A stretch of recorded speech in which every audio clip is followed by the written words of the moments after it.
Welcome back to View from Brussels. My name is Brandy Miller, and today in the studio I'm delighted to have MEP Daniel Attard. He is Vice Chair on the Delegations of Relations with Iran, as well as he works on numerous committees, including transport and tourism. But to kick things off, I'd like to discuss a little bit about the current situation with Iran. So if you could tell our audience what you've been working on recently. First of all, thank you for having me. The situation in Iran is very alarming. We've been speaking out very loudly and standing up for the people of Iran since the start of this mandate and also in the previous mandate. But we have recently seen unprecedented brutal repression, killings of thousands of people, the regime arresting thousands more, and silencing its people, censoring its people, shutting down the internet. And as Vice Chair of the Delegation, on behalf of the Socialists and Democrats group in the European Parliament, we feel duty-bound to speak up for these people who are being censored, who are being silenced.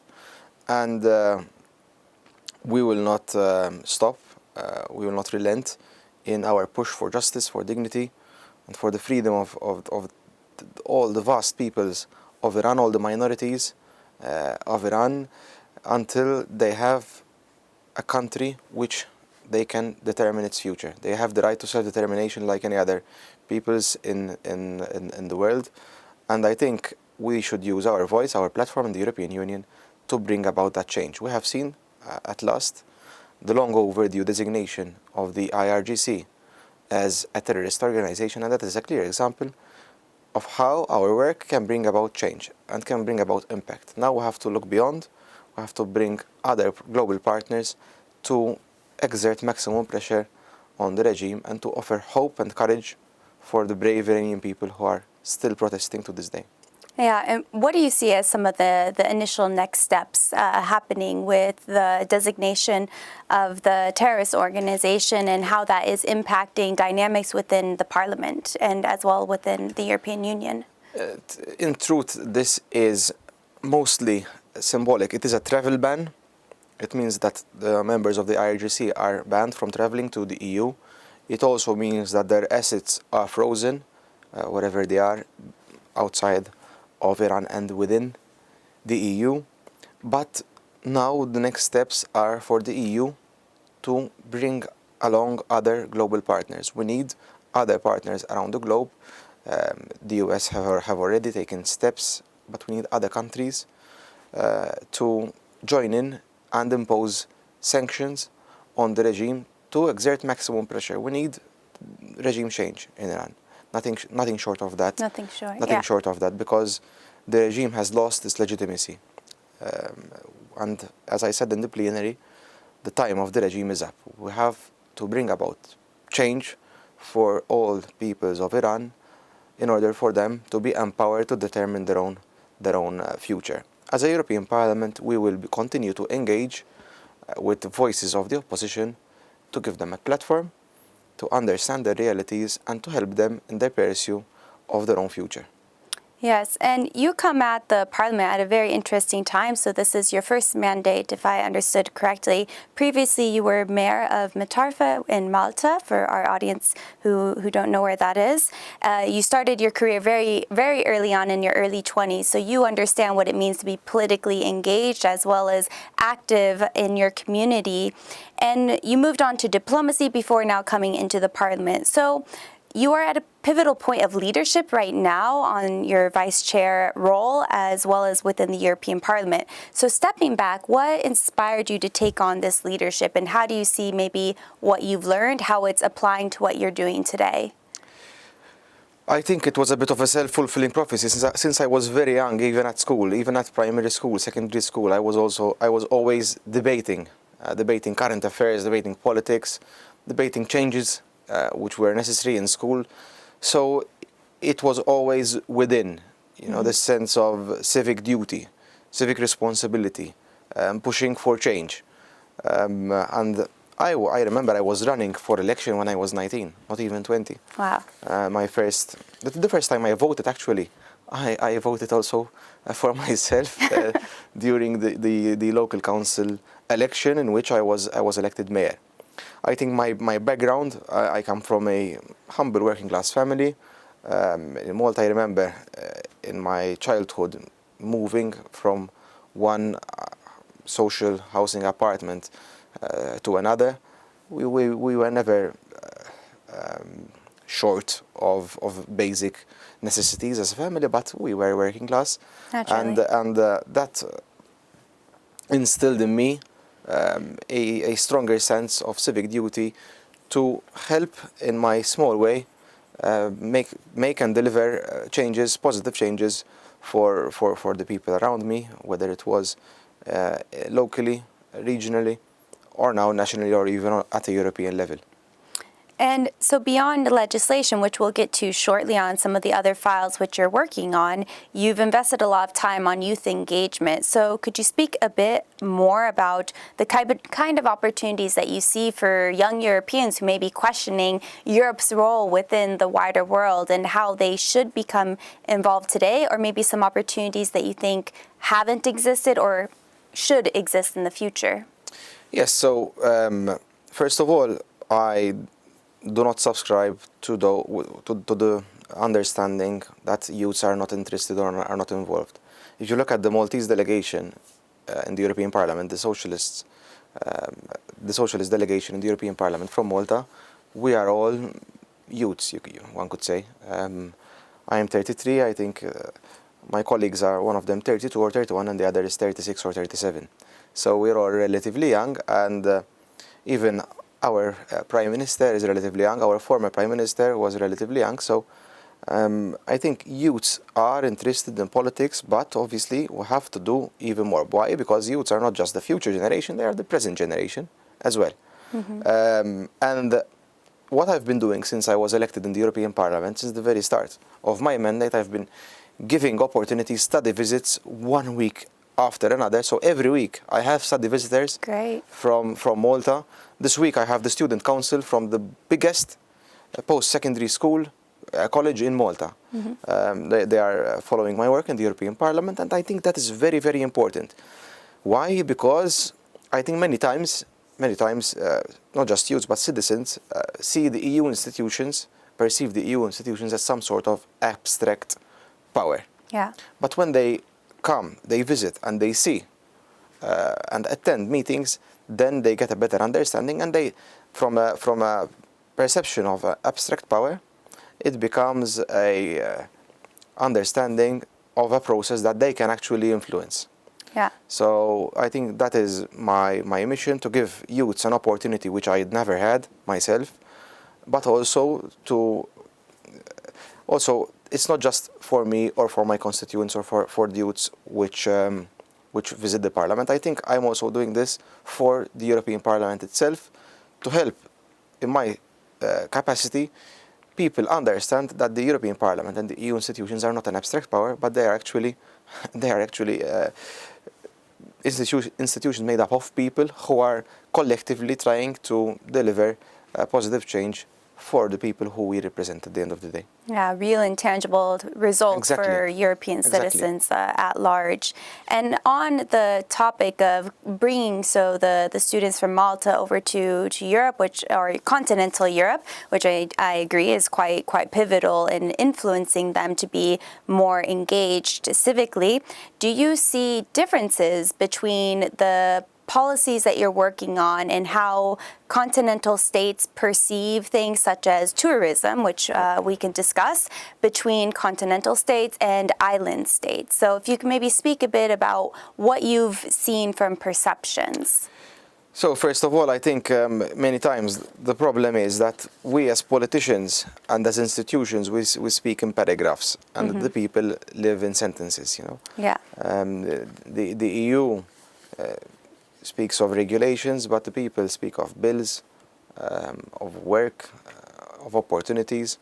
So there's this sort of disconnect. Mm-hmm. And I feel that we as politicians, our main duty is actually translation, mm-hmm. because there is a link, but we need to communicate it.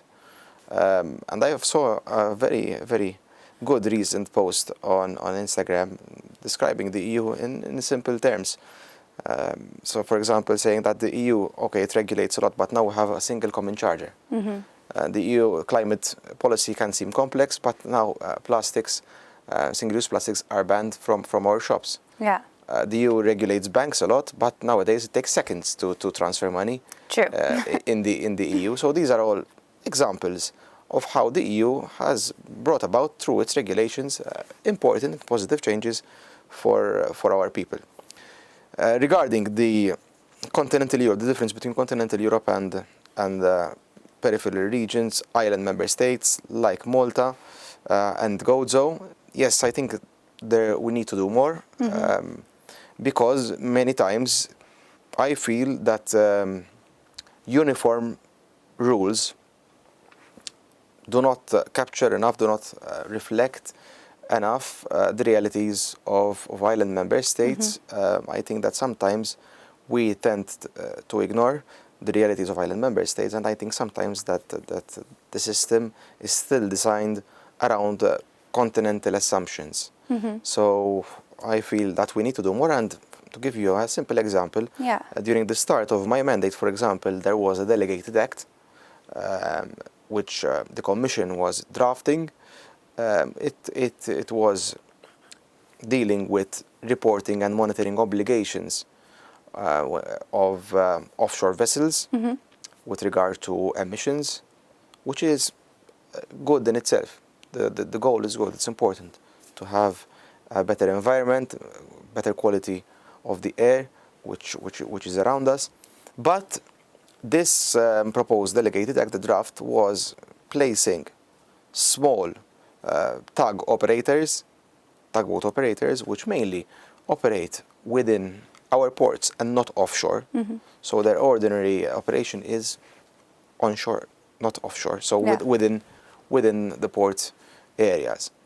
And this delegated act would have placed disproportionate financial and administrative burden on small tug operators, especially in a country like Malta, where these are small SMEs, and such a disproportionate burden would have obviously been difficult to cope with, and would have placed the livelihoods of workers at risk. And we engaged with the Commission directly, and we managed to get an exemption for these operators, these tug operators, from the scope of the wider delegated act. So that was a clear example of how sometimes desktop exercises in the European institutions can ignore the structural constraints of other territories, the insularity, the market size. So these are all aspects which we continue to push in order to be reflected in EU policy making. And so do you see more work to be done, or are you hopeful about the progress being made with these type of exemptions that you mentioned? There's always more work to be done. Yeah.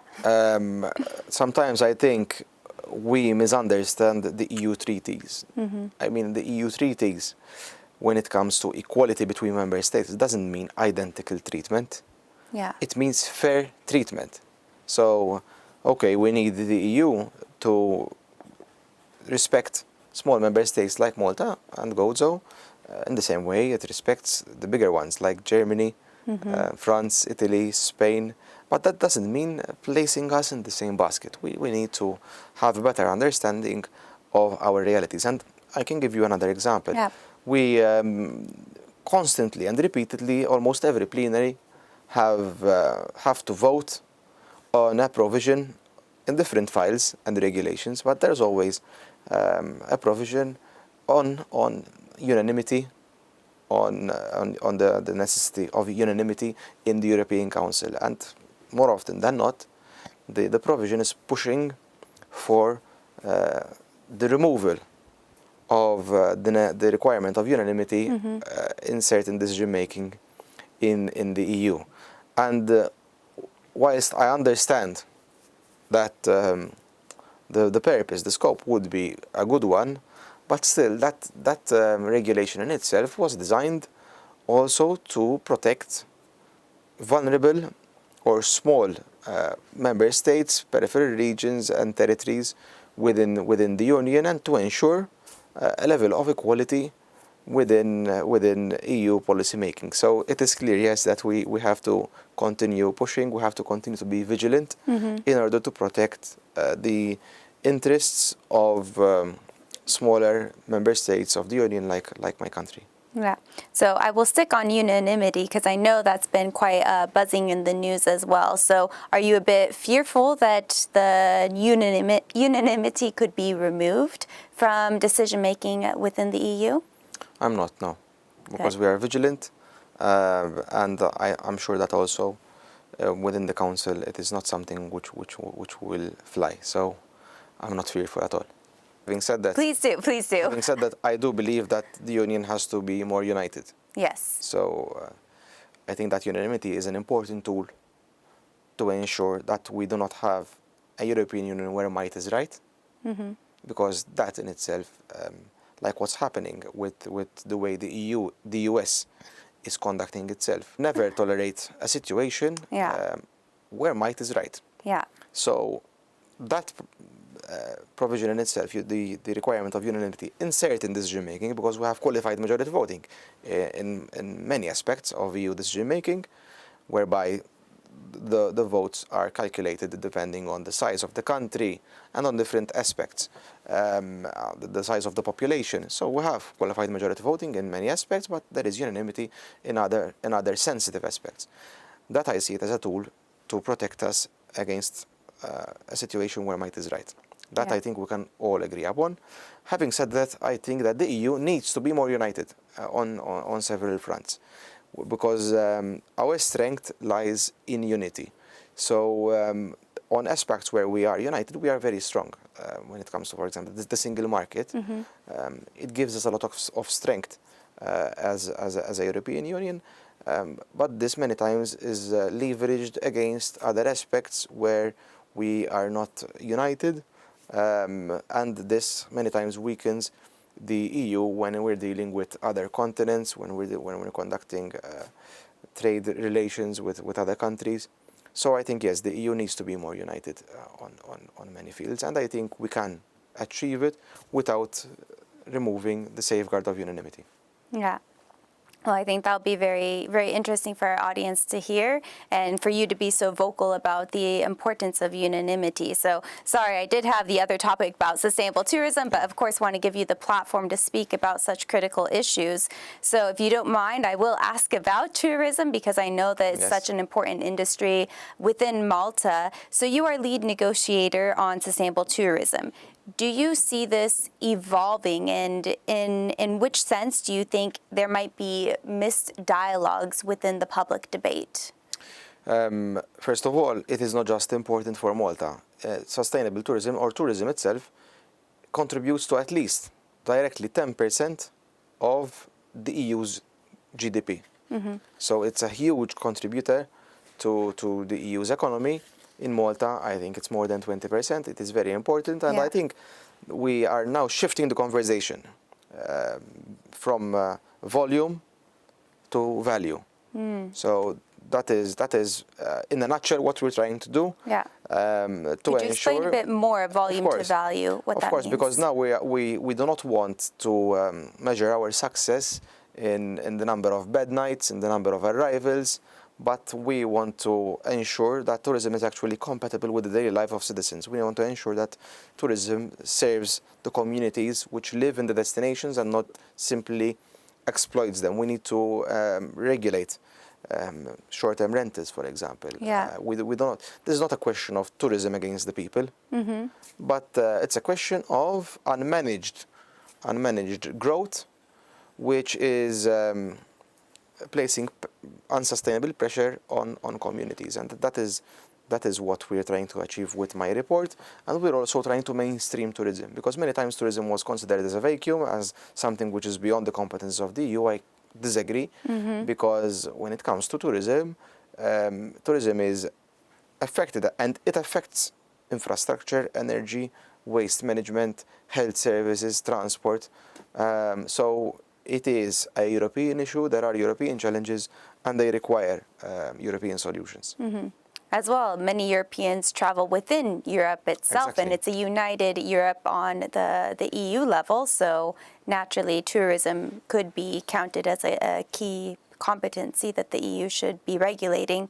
And from your perspective, how can the EU start to help cities and regions strike a better balance between tourism demand and housing availability, namely with regards to short-term rentals? I think, as I said earlier, the issue is unmanaged growth. So the problem is that not short-term rentals in themselves, because I think short-term rentals have become part of the tourism product. They have diversified the tourism market. They have made also tourism more affordable. For example, if you're a family, a couple with 2 kids, sometimes it's more convenient, it's cheaper, you have a kitchen, you can prepare your own food. So they are an important part of the tourism market. But the issue is when you have short-term rentals operating as quasi-hotels. Yeah. So you have multinational enterprises buying out residential units and converting a block into a quasi-hotel. So from where I come from, if it looks like a hotel, if it smells like a hotel, acts like a hotel. It is a hotel. Hotel, yeah. And it needs to be regulated as such to ensure a level playing field.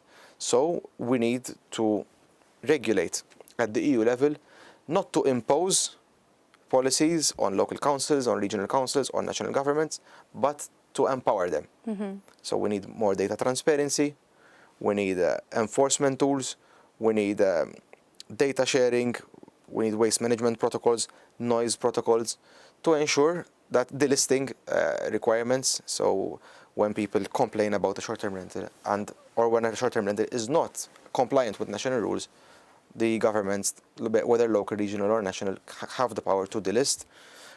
So this is what we need to ensure that people and their representatives, locally, regional or nationally, have the power to enforce the regulations. This is currently missing. Yeah. Well, that was quite an array of topics. I thank you so much for your time. And maybe with this last moment, is there anything that you'd want to share with our audience about what you're looking forward to in the coming weeks or within the remainder of your mandate? Of course, within the coming weeks, we look forward to concluding our report on sustainable tourism, and that will then feed into the very first European sustainable tourism strategy. So we really hope that our work will contribute to some substantive policies, which will then hopefully bring about positive change in our European communities. Also, on my work on Iran, which is currently taking most of my time, I do hope to see that the people finally have a country which they deserve, free from repression, free from killings, and which offers them the prosperous future which they all deserve. Yes. Well, thank you, Mr. Attard, for your time. And thank you to our viewers for joining in. And I know that we'll be following both of these dossiers quite closely.